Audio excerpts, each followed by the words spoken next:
2014년 올해도 우리는 어김없이 이제 곧 성탄절을 맞이하게 됩니다. 우리는 성탄절을 어떻게 준비해야 할 것인가? 해년마다 안타까운 것은 저도 마찬가지고 우리 교회도 마찬가지지만은 성도들보다 세상에 먼저 호들갑을 떨고 세상에서 추리하는 것을 보고 우리도 교회가 늦게 치장을 따라가는 모습 참 안타깝습니다. 여러분, 추리와 트리의 차이를 아십니까? 트리는 이렇게 치장을 하기 전에 나무를 트리라고 하고, 이곳에 치장을 하는 나무를 뭐라고 하느냐 따라합시다. 추리. 이게 지난 주일날 우리가 식사하면서 내린 정의입니다. 트리와 추리의 차이점입니다. 혹시 누가 묻거든 그렇게 말씀해 주시기 바랍니다. 우리가 내린 정의입니다. 믿거나 말거나. 그래서 예수님께 대한 경배와 찬양과 감사보다는 향락을 위해서 존재하는 그런 절기인 것처럼 이 성탄절이 점점 바뀌어 가고 있습니다. 그러나 우리는 불신자들처럼 성탄절을 보내서는 안 될 것입니다. 왜냐하면 우리는 구원받은 성도이기 때문에 성도답게 성탄절을 바로 보내야 됩니다. 그런데 우리가 뭔가 바로 하기 위해서는 바로 준비되어야 됩니다. 우리가 준비되지 않으려고는 아무것도 할 수 없다는 것을 우리가 잘 알지 않습니까? 우리가 바로 성탄절을 보내기 위해서는 바르게 준비해야 한다는 것이죠. 이 그리스도가 온 인류의 소망이었음에도 불구하고 예수 그리스도가 세상에 온 사실을 안 사람은 사실 소수에 불과합니다. 예수님이 세상에 오셨지만은 그를 알지 못했다는 것이죠.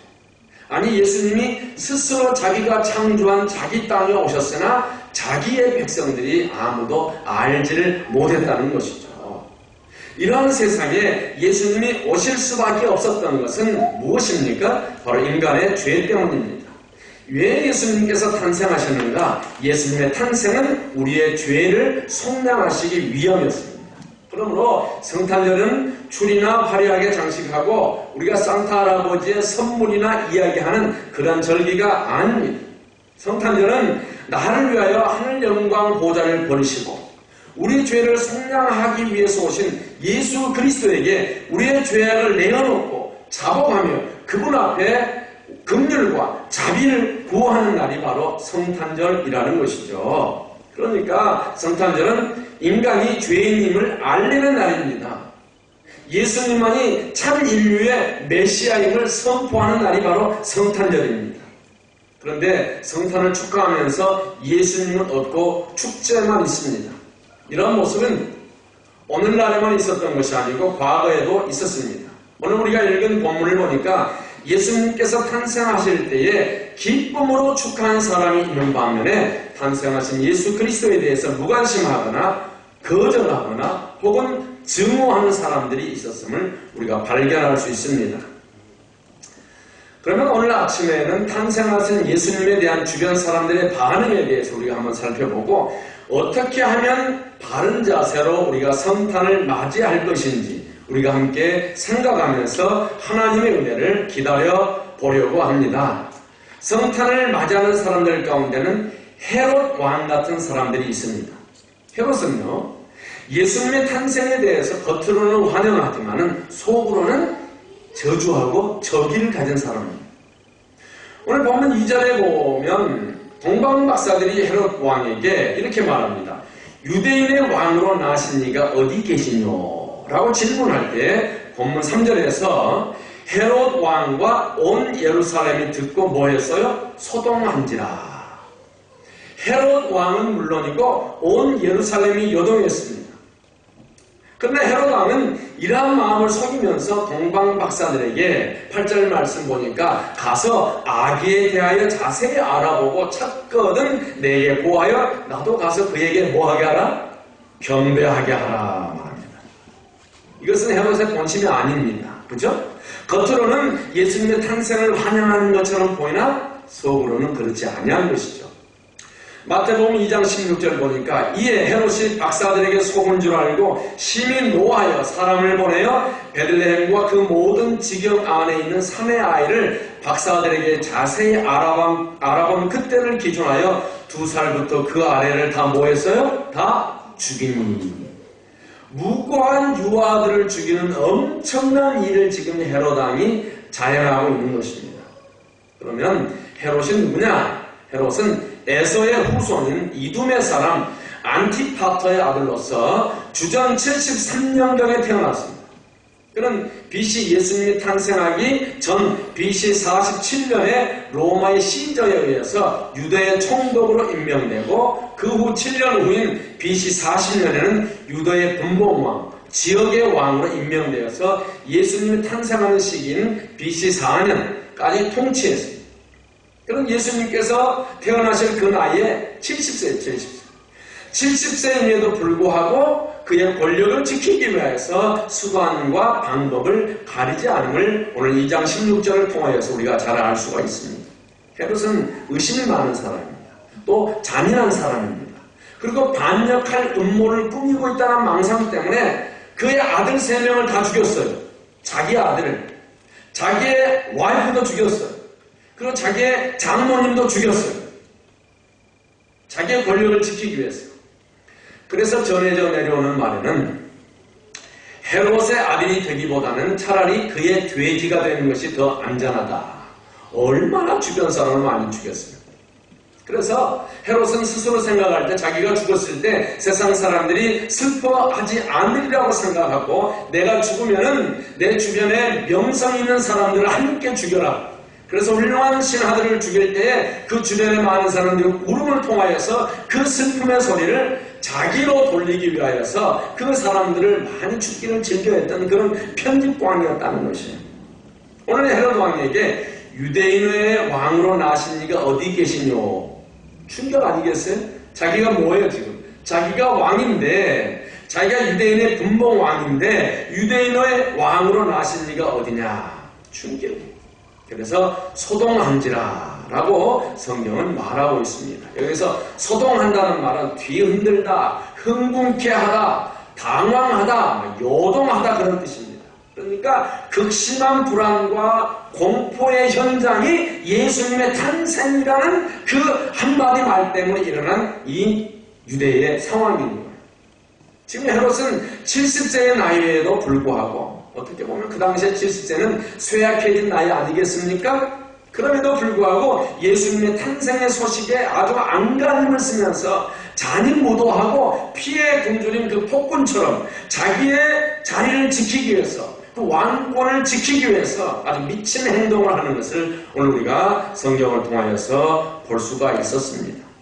그래서 나중에 제사장과 서기관들을 불러서 유대인의 왕, 즉 메시아가 어디서 태어날 것인가를 묻고 또 박사들을 가만히 불러서 별이 나타난 때를 자세히 묻고 7절 말씀이죠. 예수를 찾거든 내게 구하여 나도 그에게 가서 경배하게 하라 라고 8절에서 말씀하고 있습니다. 그러니까 보세요. 이렇게 악한 자의 특징은 뭐냐면 경건을 가장하는 거예요. 신앙이라는 가면을 쓰고 자기의 악함을 감추게 됨을 볼 수 있습니다. 헤롯은 겉으로는 미소를 지으면서 환영했지만은 속으로는 예수님을 죽이기 위한 그 저기의 참 태도로 그 살기가 서려 있음을 우리가 알 수가 있어요. 또한 이 헤롯과 함께 온 예루살렘이 소동을 하였습니다. 예루살렘이 소동이 난 것은 헤롯이 통치 기간이 끝나감에 대한 헤롯이 곧 죽어갈 것에 대한 동정심에서 이 예루살렘이 소동이 일어나는 것이 아니라 왕조가 바뀔 때마다 무슨 일이 일어났냐면 우리가 역사를 보면 왕조가 바뀔 때마다 전쟁이 일어나고 혼란이 일어나고 또 적들을 죽이는 그런 그런 피해 전쟁이 있는 것을 알기 때문에 이 예루살렘 성이 소동이 난 것입니다. 헤롯이 자기의 정권이 끝나기 전에 무슨 어마어마한 잔인한 학정을 하겠구나 라고 그들이 생각한 거예요. 오늘날도 마찬가지 아닙니까? 예수님의 이름만 들으면 괜히 미워하고 증오하는 사람들이 있어요. 그렇잖아요? 그런데 참으로 이해가 되지 않는 것은 예수님을 미워하고 교회 다니는 사람들을 싫어하는 사람들이 오히려 더 성탄절에 더 흥청망청 거린다는 것입니다. 예수 그리스도가 탄생하든 말든지 간에 나와는 아무 관계가 없다고 생각하는 분들이 있어요. 성경에도 그런 사람들이 있는데 그 사람들이 첫째 제사장과 서기관들입니다. 그리스도가 어디서 나겠느냐라는 이 헤로드 왕의 질문 앞에 저들은요 답을 아주 정확하게 제시했어요. 왜요? 그들은 성경의 전문가들이니까. 오늘 본문 5절과 6절을 보면 이르되 유대 베들레헴이오니 이는 선지자로 이렇게 기록된 바 또 유대 땅 베들레헴아 너는 유대 고을 중에서 가장 작지 아니하도다. 내게서 한 다스리는 자가 나와서 내 백성 이스라엘의 목자가 되리라 하였음이니이다. 그 당시 제사장들은 아론의 후손들이잖아요. 아론의 후손들이 제사장의 직분을 이어가는데 이 헤롯은요 자기의 권세로 아무나 제사장으로 임명하고 또 해임시키기도 막 했어요. 오늘 본문에 나오는 이 유대 종교의 서기관들은 구약 율법에 능통한 사람들 아닙니까? 그러니까 헤롯이 물었을 때 유대 땅 베들레헴에 대해서 그냥 그들이 해박한 지식으로 설명을 할 수가 있었습니다. 미가서 5장 2절에 그것을 인용한 거예요.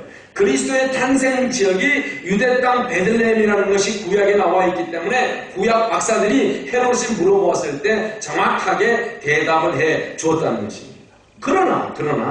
그러나 이 서기관과 바리새인들은 이 메시아의 탄생, 예수님의 탄생에 대해서 무관심했어요. 철저하게. 메시아의 탄생지가 베들레헴이라고 하는 사실을 가르쳐주기는 하였으나 그들은 베들레헴에 가지 않았어요. 대망의 메시아가 오신다고 해도 그들은 기뻐하지 않았어요. 뭐요? 그들은 자신의 특권만 챙기면 되는 거예요. 헤로드 왕의 눈치만 살피면 되는 거예요. 메시아에 대한 지식이 있으면서도 메시아의 탄생에 대해서는 무관심한 것입니다. 왜 이들이 메시아의 탄생에 대해서 무관심한가? 그것은 당시에 이 제사장들이나 서기관들이 세속에 너무 깊이 관여되어 있기 때문입니다. 독일이 신학이 아주 발달되어 있는데 지금 독일 신학이 좌경화, 자유주의화되어 있어요. 왜요? 독일 교회는 국교가 되어서 독일 교회 목사님이 되면 정부에서 모든 이 웨이지를 주는 거예요. 그러니까 목사님들이 뭐 수고하고 있을 필요는 뭐가 있어요. 그렇잖아요. 그냥 주일날 예배 한번 드리니까 왜? 정부에서 웨이지 뭐 다들 MDB가 되면 석사 이상 석사 박사 다 과정 되니까 그 우리가 호주고 독일의 대학 교수급의 웨이지를 주는 거예요. 그러니까 뭐 독일 목사들이 열심히 할 필요 없죠. 그리고 자기들은 다들 도시에 있지 않냐고 어디로 가겠어요? 시골로 가. 시골에 가서 책도 쓰고 자연 바람도 쐬고 시골 교인들 몇 명 교인들과 함께 말씀 나누고 그래도 정부에서 웨이지가 돼요. 그러다 보니까 독일 교회가 점점 쇠퇴하고 말씀이 쇠퇴하면 말씀은 왼쪽으로 가게 돼요. 자유주의적으로. 우리가 말씀을 연구하고 깊이 보면 말씀을 붙들려는 우리가 복음을 사수하는 이 경건주의 혹은 보수주의로 갈 수 있어요. 그러나 말씀을 함부로 대하면 저쪽으로 가는 거예요. 지금 한국교회에 좌경화되어 있는 이 교회들이 이 캐톨릭과 하나가 되어서 내년부터는 캐톨릭과 우리 WCC 말했잖아요. WCC 우리가 함께 그냥 뭐 캐톨릭이나 우리나 다를 게 뭐 있냐? 함께 하자. 그런 일이 일어나는 거예요. 여러분 올해 프란체스코 교황이 왔을 때 프란체스코 교황이 누구의 후에 있고 그가 예수 그리스도를 누구라고 불렀는지 여러분 아실 겁니다. 인터넷 쳐보면 다 나와요. 캐톨릭을 욕할 수는 없지만은 욕할 수밖에 없어요. 무슨 말 알겠죠? 굉장히 조심하세요. 경건하니까 좋은 것 같죠. 그러나 그 수장들은요 굉장히 위험한 상태입니다. 왜요? 권력의 맛을 보았고 돈의 맛을 보았고 그 자리를 지키기만 하면 되니까. 오늘 본문에 나온 대제사장과 서기관들이 권력에 너무 깊이 빠져서 세소가 되어 있는 물질이나 명예나 부나 부조함이 없어요. 불편함이 없어요. 그때는 메시아가 필요하지 않는 거예요. 그렇잖아요? 그렇다면 이 바리새인과 서기관들이 왜 성경에 대해서 해박한 지식을 가지고 있음에도 불구하고 예수님을 영접하지 못했는가? 첫째는 인간의 교권주의라는 교권주의. 방금 설명을 드렸지만 그들이 가진 교권주의 때문에 예수님을 영접하지 못했어요. 그들은 당시 이스라엘 민족을 지도하는 지도 계급이었습니다. 그런데 예수라는 분이 나타나서 죽은 자를 살려내고 중풍병자를 일으키고 오병이어 수많은 군중들을 먹이고도 남는 등 인기가 높아지자 시기하고 질투가 났습니다. 자신들, 제사장들과 서기관들 자신들이 존경과 높임을 받아야 하는데 예수라는 사람이 나타나서 많은 일들을 행하니까 시기하고 질투가 나서 예수님을 핍박하고 가는 곳마다 괴롭히고 나중에는 처참하게 십자가에 못 박아 죽였습니다. 교권주의자들은 예수님을 영접하지 못합니다.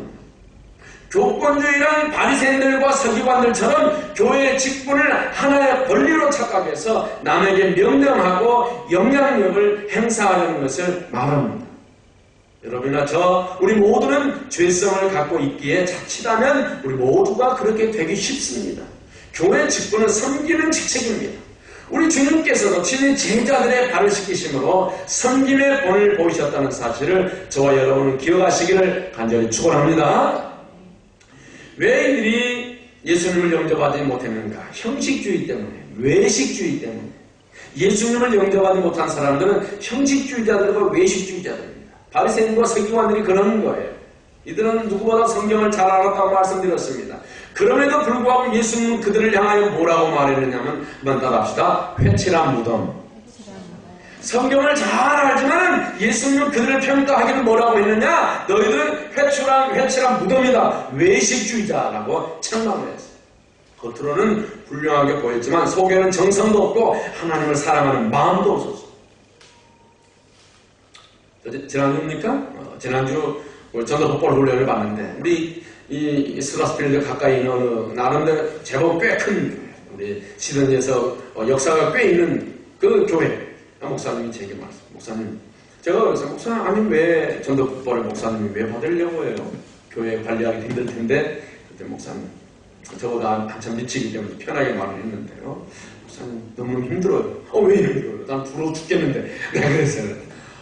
목사님, 성도들은 수백 명 되지만은 정말로 예수 그리스도에 대해서 거듭나고 구원받고 하나님을 사랑하는 사람들은 너무 소수라는 거예요. 그냥 왔다가 가는 수백 명의 교인들을 볼 때 자기의 목사의 양식으로는 너무너무 안타깝다는 거예요. 그래서 한 사람 한 사람을 붙잡고 자기가 복음을 증거하지 않으면 안 되기 때문에 나부터 은혜 받아야 되겠다 싶어서 훈련을 받으러 왔다고 그런 말씀을 하는 거 봤어요. 겉으로는 예배당이 있고 수많은 사람들이 모였기 때문에 번질번질하게 보이지만은 그 안에 하나님을 사랑하는 사람들이 많이 없다면 안타까운 현상 아니겠습니까? 그래서 이 제사장들과 서기관들은 나중에 예수님을 영접하지 못할 뿐만 아니라 계속해서 예수님을 쫓아다니면서 괴롭히다가 결국은 십자가에 예수님을 못 박힌 것 아니겠습니까? 그것이 바리새인과 서기관의 모습이었어요. 우리의 모습 속에서도 찾아볼 수 있습니다. 우리가 성탄을 맞이하면서 매년 1년에 한 번 성탄을 맞이하면서 우리 자신을 반성하고 타성에 젖어서 형식적이고 의식적인 것들을 우리가 좀 회개하고 말구위에 태어나신 예수 그리스도를 진심으로 영접하는 저와 여러분이 되시기를 간절히 축원합니다. 그렇다면 오늘 본문이 우리에게 주시는 교훈이 무엇인가? 우리는 이 바리새인과 서기관들을 볼 때 성경을 안다는 것 자체가 다 된 것이 아니라는 거예요. 종교적인 직분을 가진 자들이 메시아의 오심에 대해서 오히려 무관심했다는 사실을 우리가 깨달아야 돼요. 저들은 하나님께서 인간이 되어서 이 땅에 오셨다는 사실에 대해서 기쁨을 가지지 못했어요.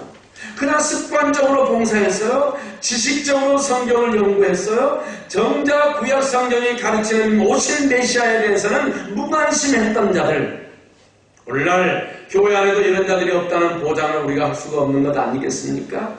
예수는 오래전에 믿었는데 은혜 체험도 없고 눈물로써 자기의 죄를 회개해 보지도 못하고 진정 생명의 주님께 자기의 삶을 들여서 헌신해 보지도 못하면서 우리가 신앙의 연륜만 자랑하고 있다면, 습관적으로 우리가 예배당을 출입만 하는 사람들이라면 오늘 그러한 사람들이 이 호주 이민교회, 한인교회들에게서 쉽게 찾아볼 수 있는 현상이라고 우리가 담대하게 말할 수 있는 것 아니겠습니까?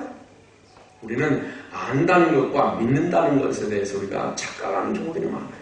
그래서 성경 공부를 많이 하고 프로그램을 따라가서 많은 것을 깨닫게 되고 알게 되면 우리가 신앙이 굉장히 좋은 일 찾아가는 거예요. 그러나 아는 것과 믿는 것은 전혀 다른 것입니다. 지식과 신앙은 별개의 것이에요. 종교적인 습관으로 주일이면 의례껏 교회 마당을 밟으면서도 구원의 감격이 없어요. 새로운 피조물로서 삶의 희열을 느끼지 못해요. 주님의 요구에 무엇이든지 순종하지 못한다면 바로 나의 모습이, 여러분의 모습이, 저의 모습이 제사장과 서기관의 모습이 아닌지 우리가 2014년 성탄절을 맞이하면서 우리 함께 돌아보았으면 좋겠습니다. 누가복음 2장 7절에도 보면 여관 주인의 무관심을 찾아볼 수가 있는데요. 예수님은 숙박할 곳이 없어서 어디에서 태어났습니까? 말구유. 말구유가 뭡니까? 저는 말구유, 어릴 때부터 교회를 다니면서 말구유 했지만 말구유가 뭔지 몰랐어요. 말구유가 그냥 말집인가 보다라고 했어요. 근데 뭐죠? 말밥그릇. 맞죠? 말밥그릇에 태어났어요. 요즘 개밥그릇. 어젠가요?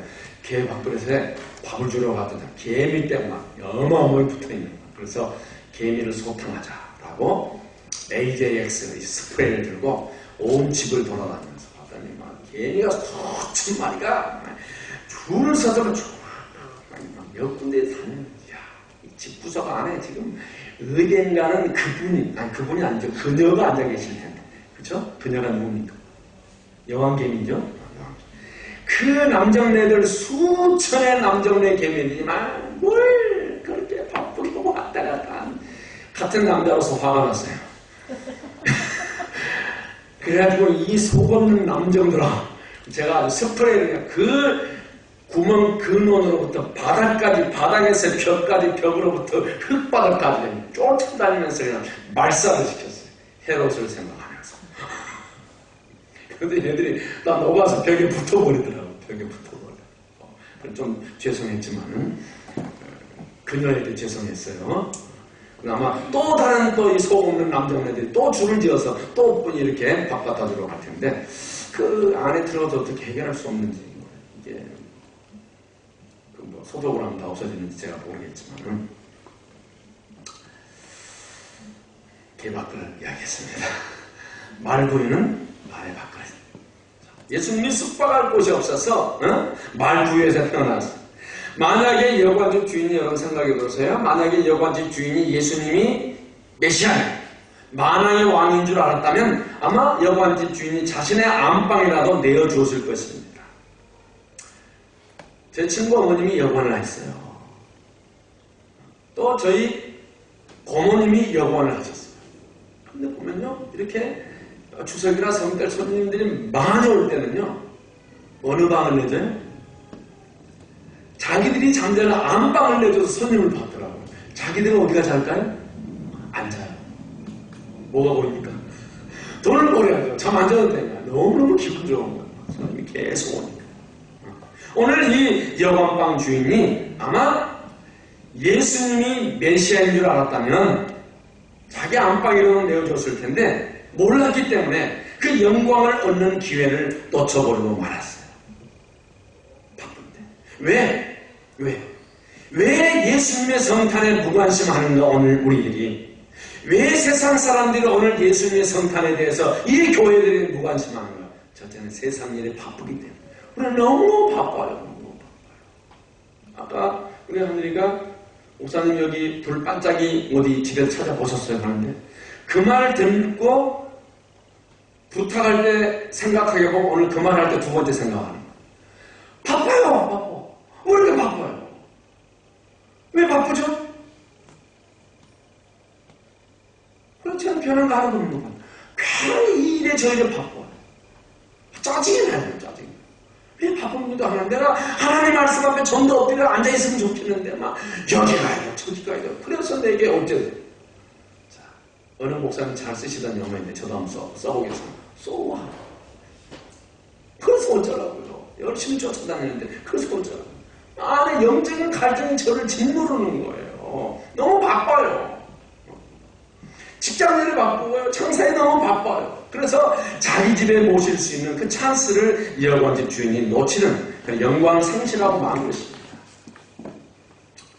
그럼 이제는 동방박사들에 대해서 한번 살펴보도록 하겠습니다.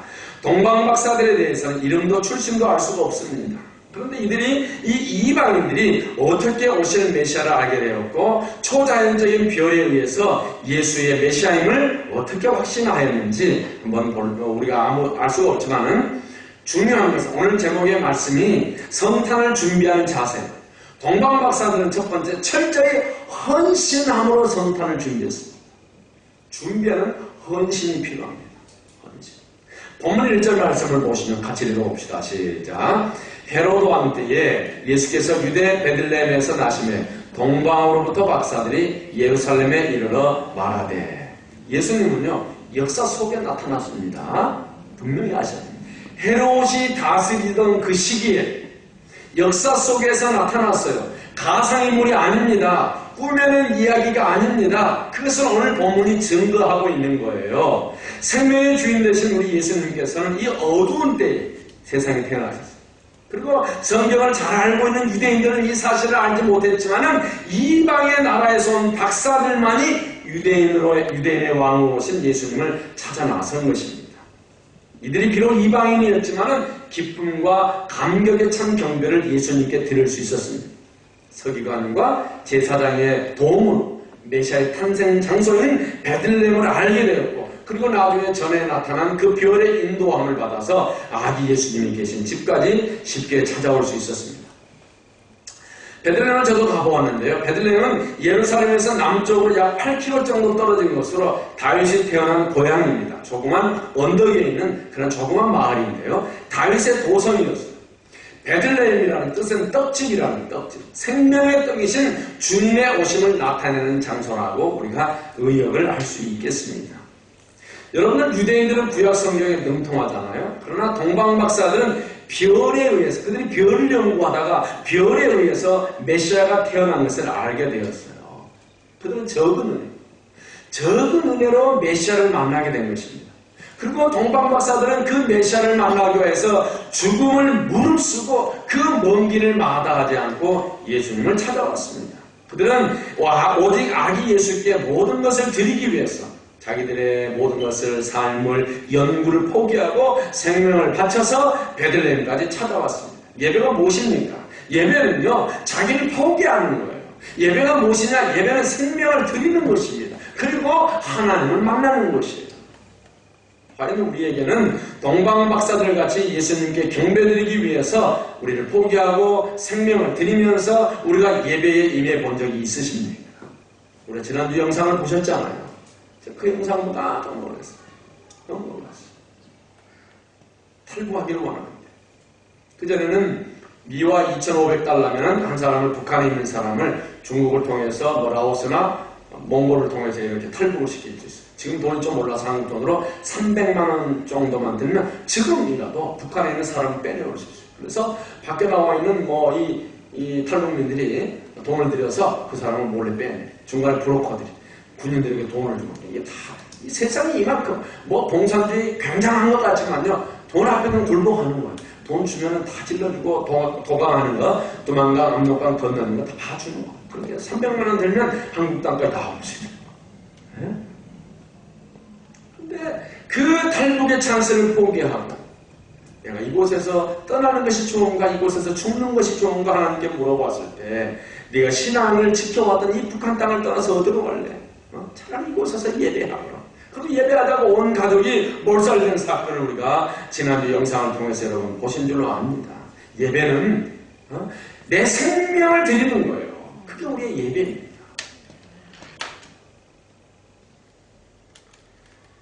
여기 동방이라는 곳이 어떤 나라인지 구체적으로 알 수 없지만 이제 성경학자들은 메데파사가 동방이다 말합니다. 혹은 페르시아, 아라비아, 바벨론, 인도를 예국으로 인도나 혹은 예국, 이집트를 동방으로 보는 학자들도 있는데 동방에서 온 박사들, 마고이라고 하는데요. 별을 연구하는 사람들인데 이 박사라는 말은 갈대아나 파사에서, 페르시아에서 천문학자들에게 붙여진 이름이기 때문에 아마 갈대아나 페르시아, 성경은 파사에서 온 것으로 이렇게 생각할 수가 있는데 요즘 말로 하면 별을 연구하는 사람, 과학자입니다. 과학자. 상류계층이죠. 저들이 별 연구하다가 예수님의 별을 보게 되었다라고 오늘 본문 2절에 말합니다. 또는 별을 연구하다가 초자연적인 특별한 별을 발견하고는 곧바로 그 별을 따라서 유대 땅까지 발길을 돌린 것입니다. 저들은요, 민수기 24장 17절에 한 별이 야곱에게서 나오며 한 홀이 이스라엘에서 일어나서 모압을 이편에서 저편까지 쳐서 파하고 그 소동하는 자식들을 다 멸하리라고 하신 말씀을 믿고 하나님의 인도하심으로 예루살렘까지 이들이 온 것입니다. 그렇습니다. 동방박사들은 유대인의 왕이신 이 메시아를 찾아서 머나 먼 길을 순례해야만 하는 헌신자예요. 진리를 찾기 위하여서 헌신할 때 그 앞에 진리가 드러나는 것이에요. 당시의 교통수단은 열악합니다. 그들이 걸었던 길은 우리가 걷는 이 아스팔트 길이 아니에요.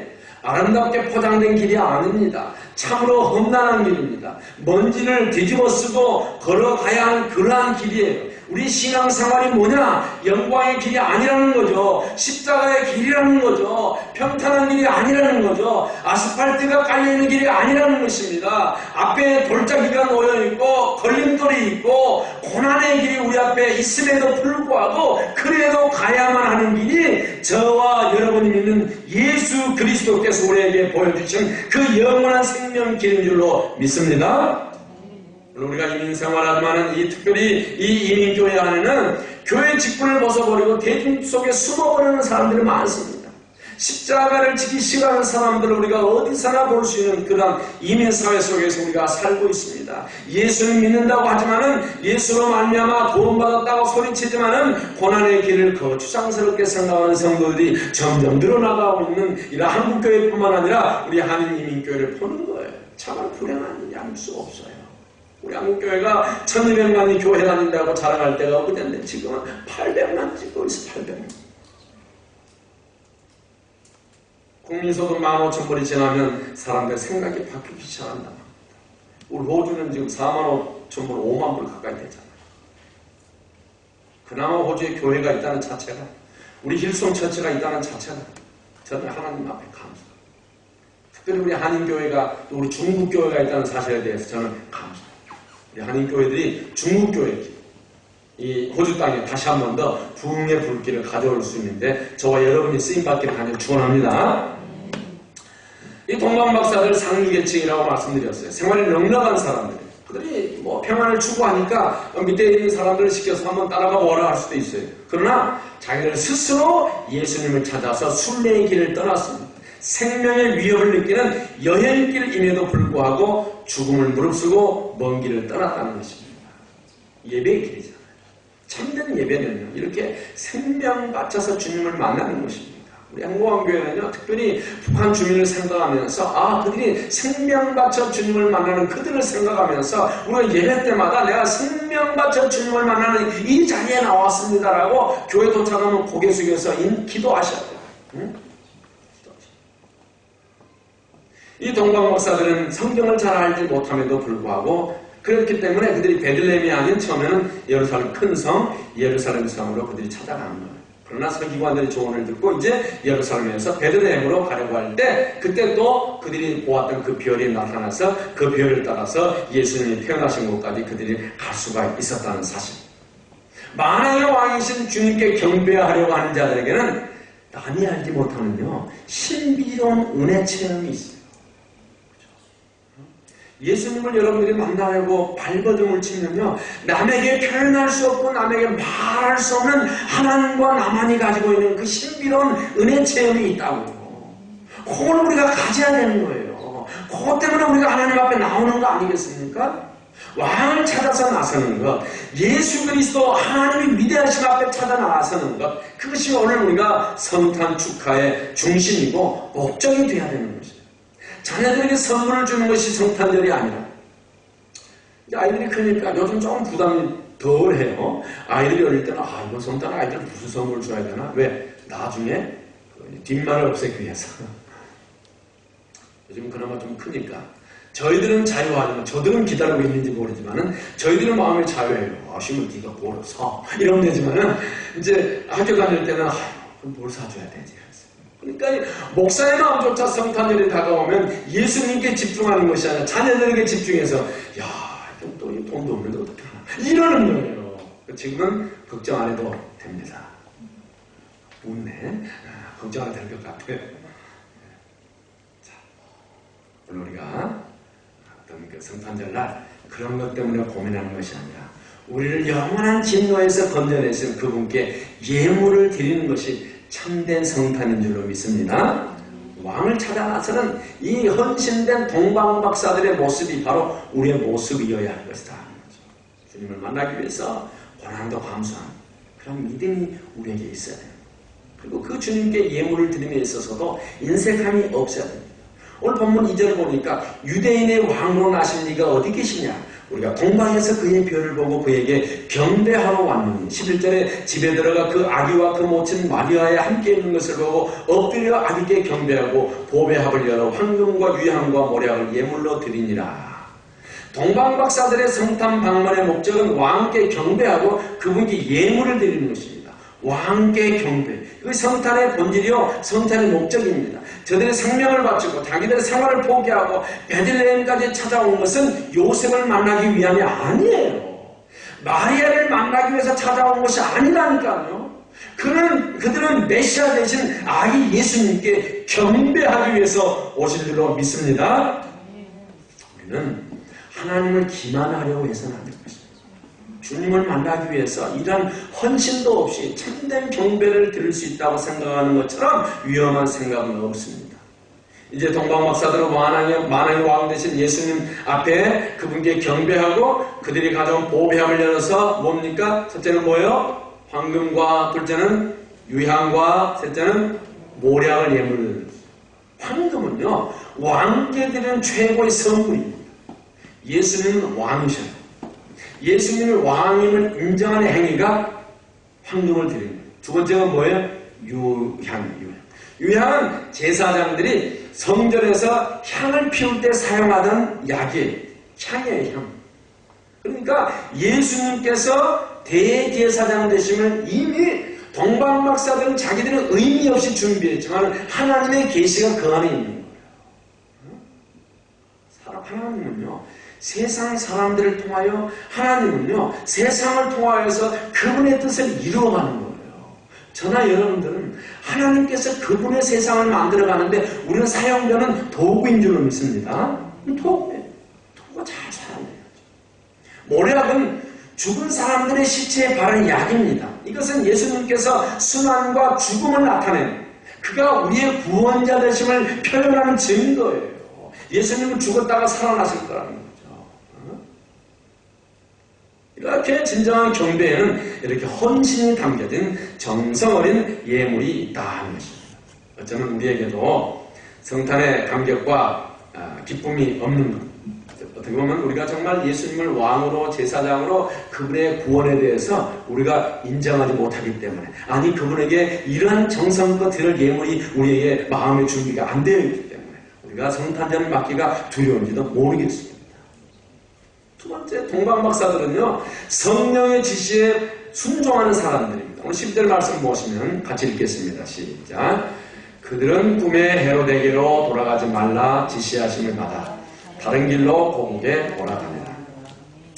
동방박사들은 그들의 사명을 다했어요. 참 싱겁죠. 메시아 되신 예수님께 경배하고 황금과 유향과 모략을 바치고 하나님의 지시에 따라서 자기들이 고향으로 다시 돌아가는 거예요. 그 먼 길을 왔는데 그런데 하나님의 지시에 의해서 다른 길로 고국으로 돌아갑니다. 그렇죠? 헤롯이 동방박사들에게 예수님이 계신 곳을 찾거든 나에게 알려라. 나도 가서 경배하겠다라고 8절에서 요청했잖아요. 헤롯이 진정으로 경배하기 위함이 아니라고 말씀드렸죠. 하나님은 이 악한 헤롯의 모략을 아시고 박사들로 하여금 선한 길, 다른 길로 가도록 인도한 거예요. 오늘 우리가 주목해야 할 것이 있는데 동방박사들은 우리와 같이 하나님이란 완전한 게 성경을 가지지 못했어요. 그렇지만 동방박사들은 하나님의 말씀에 철저히 순종했어요. 하나님께서 보여주신 계시의 말씀에 대해서 환상에 대해서. 물론 오늘 우리가 이 성경을 통해서 받은 계시에 비해서는 희미하게 꿈을 통하여서 보여주는 희미한 것이지만 그들은 완벽하게 순종했어요. 우리는 완벽한 성경 하나님의 온전한 계시를 가지고 있음에도 불구하고 우리는 그 계시에 100% 순종하지 못하지만 이 동방 박사들은 희미한 하나님의 계시에 100% 순종했다. 그러니까 우리가 동방 박사들보다 순종하지 못한 불순종의 삶을 살아요. 우리 뭔가 풍성하면 그 자체에 대해서 우리가 경히 여기는, 가벼이 여기는 경향들이 있다는 것이죠. 오늘 우리가 하나님을 섬기는 것은 하나님의 요구에 순종하는 것입니다. 우리가 부모를 섬기는 것은요, 부모의 요구에 순종하는 거죠. 어렵죠. 하나님을 섬기는 건 어렵죠. 부모를 섬기는 건 어렵죠. 그럼에도 불구하고 순종하는 거예요. 그 자리에 축복이 있는 거예요. 내 뜻과 내 방식으로 내 교회를 섬기고 봉사하는 것이 아니고 주님의 뜻대로. 그러니까 주님을 만나야 할 자들은요, 길이 따로 있어요. 주님을 만나는 자들은 변화된 길을 걸어야 되는 거죠. 늘 왔던 그 길이 아닌 새로운 길, 진리의 길, 순종의 길, 생명의 길로 나아가는 거예요. 뿐만 아니라 예수님을 만난 사람들은, 성탄을 맞이한 사람들은 다른 길로 가야 돼요. 예수님을 만난 사람은 우리의 생활 방식이 점점 달라져야 됩니다. 우리의 변화된 생활이 여러분이나 저에게 있게 되기를 간절히 축원합니다. 예수님을 만나기 전과 만난 후에 길이 달라야 되는 거예요. 똑같은 길을 걸어가면서 내가 예수 믿는다고 하면 그거 안 되는 거 아니겠어요? 길이 달라야죠.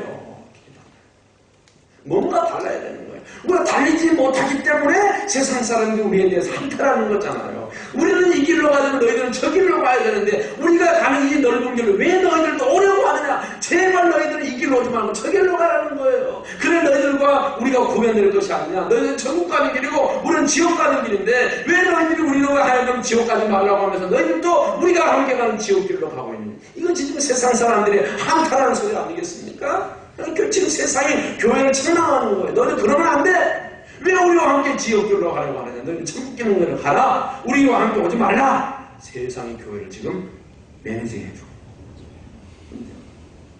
우리는 순종하는 길, 하나님의 말씀에 순종하는 길, 세상 길과 헤롯이 원하는 길이 아닌 생명의 길로 가는 그러한 저와 여러분 되시기를 간절히 축원합니다. 그렇다면 마지막으로 말구유에 탄생하신 예수 그리스도를 만나기 위해서 우리가 무엇을 준비해야 될 것인가? 우리가 준비해야 될 거 아닙니까? 따라합시다. 사모하는 마음. 우리는 사모하는 마음으로 성탄을 준비해야 됩니다. 동방 박사들은 사모하는 마음이 있었어요. 그러니까 동방에서부터 아기 예수님을 경배하기 위해서 달려왔습니다.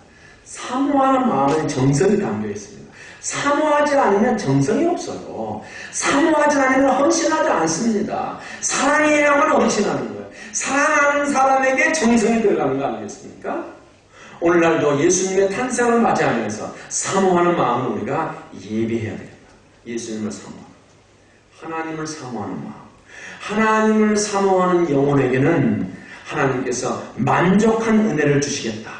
이사야 55장 1절 2절에서 말씀하고 있습니다. 사모하는 마음을 준비하시고, 두 번째는 예수님을 영접할 빈방을 준비하시면 좋겠습니다. 한번 따라합시다. 예수님을 영접할 빈방을 준비하자. 베들레헴 여관 집주인은 빈방이 없어서 왕을 모실 수 있는 일생일대 최고의 축복의 기회를 놓치고 말았어요. 여기 빈방이 무엇일까요? 빈방은 비어있는 심령 아니겠습니까? 깨끗한 영혼이죠.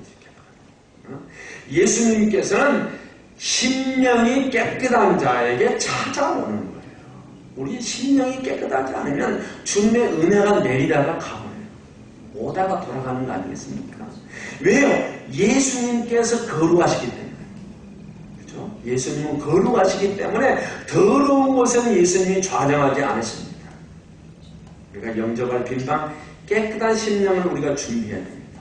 그러므로 우리가 지난 1년 동안 하나님과 사랑 앞에 범한 불의와 죄악들을 회개하고 깨끗한 심령이 되어질 때 주님을 모셔 드릴 수 있는 이러한 2014년 멋진 성탄절이 되시길 예수님의 이름으로 간절히 축원합니다. 하나님 아버지 감사합니다. 우리가 2014년을 마감